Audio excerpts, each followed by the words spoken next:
Tony Rayner, Mayor, Longreach Regional Council and Chair of the Remote Area Planning and Development Board.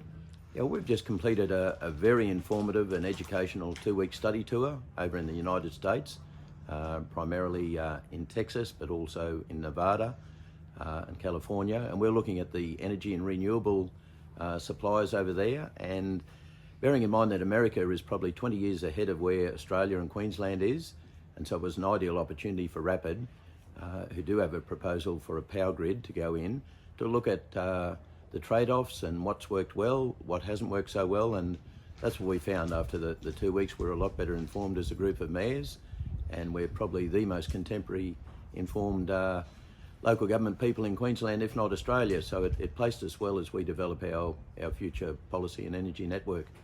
I suppose some of the biggest learnings for myself were around the importance of having a very detailed contract when you do sign up to an energy development, be it solar or wind turbines or others, because post-life we're seeing examples where they're meeting a few challenges there, whereas a well-written contract caters for the future of dealing with wind turbines or solar panels, and that's just such an important piece of the puzzle.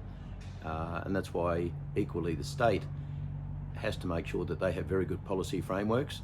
So we're working closely with the state to help develop that as well, so that as these energy developments come into regional Queensland and the RAPAD region, we're well placed to make sure that they're of economic development and value, as well as environmentally secure and sustainable for the future. There were many highlights for this trip. We kick-started the trip with a 2-day refresher course on energy technology and policy at the University of Texas in Austin, and that really gave us a good understanding of how it works over there, how there are many suppliers of energy from one day to the next, and set the scene for the next 2 weeks for us as we travelled around the various states. Probably the rate of growth was the eye-opener for me. So the blades are jumping from 65 metres to 120 metres. So there's massive growth, but also the economic development that it brings to a community is quite significant, both for the individual farms and also the opportunity for processing and manufacturing to help supply the energy grid.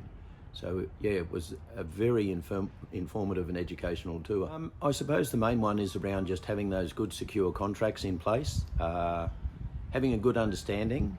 The initial attraction of a bit of financial security needs to be balanced by making sure that it is well covered in terms of the conditions that apply to that development, and particularly post-life of that project.